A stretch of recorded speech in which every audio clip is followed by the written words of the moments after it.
بسم اللہ الرحمن الرحیم۔ Federal board of revenue (FBR) کے حکام نے بتایا ہے کہ کمرشل بینکوں نے 2018 سے 2022 کے دوران 4 سالوں میں سولر پینل کی درآمد کی آڑ میں بڑے پیمانے پر 110 ارب روپے کی منی لانڈرنگ کے اسکینڈل میں صورت کاری کی ہے۔ ریونیو ڈویژن نے سینٹ کی قائمہ ذیلی کمیٹی برائے فنانس اینڈ ریونیو کو پیش کی گئی حالیہ رپورٹ میں 69.5 ارب روپے کی اوور انوائسنگ کا پردہ فاش کرتے ہوئے بتایا ہے کہ 4 سال کے اس عرصے کے دوران اس رقم کو جائز تجارت کے لیے استعمال کرنے کی بجائے سرمایہ کی بیرون ملک غیر قانونی منتقلی کے لیے استعمال کیا گیا۔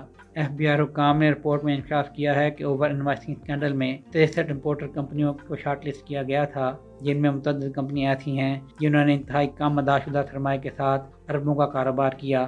ایک کمپنی نے صرف 20 لاکھ روپے کے ادا شدہ سرمایہ کے ساتھ 50 ارب روپے، جبکہ ایک اور کمپنی نے 1 کروڑ روپے کے کیپٹل کے ساتھ 40 ارب روپے کی تجارت کی۔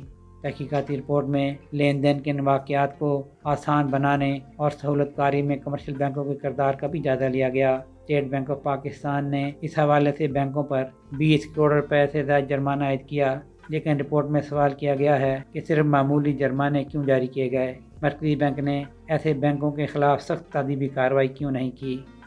رپورٹ میں یہ بھی بتایا گیا ہے کہ یہ فنڈ متعدد ممالک منتقل کیے گئے، جن میں متحدہ عرب امارات، سنگاپور، سوئٹزرلینڈ، امریکہ، آسٹریلیا، جرمنی، کینیڈا، جنوبی کوریا، سری لنکا اور برطانیہ شامل ہیں۔ فائنانشل مانیٹرنگ یونٹ (FMU) نے 2019 کے اوائل میں ہی بینکوں کے ذریعے مشکوک لین دین کو نشاندہی کیا تھا، تاہم FBR کو مشکوک لین دین کی صرف 28 رپورٹس ہی بھیجی گئی تھیں۔ اس ضمن میں اسٹیٹ بینک حکام نے انکشاف کیا نجی کمپنیوں نے مذکورہ عرصے کے دوران درجنوں مشکوک لین دین کیے۔ برائٹ اسٹار نامی ایک کمپنی نے $185 ملین کی 4 ٹرانزیکشن کی، اور ایک اور کمپنی مون لائٹ نے $49 ملین کی 2 ٹرانزیکشن کی، اور ایسے ہی ایک اور کیس میں مجموعی طور پر $427 ملین کی اوور انوائسنگ اور منی لانڈرنگ کیے جانے کی اطلاعات ملی تھیں۔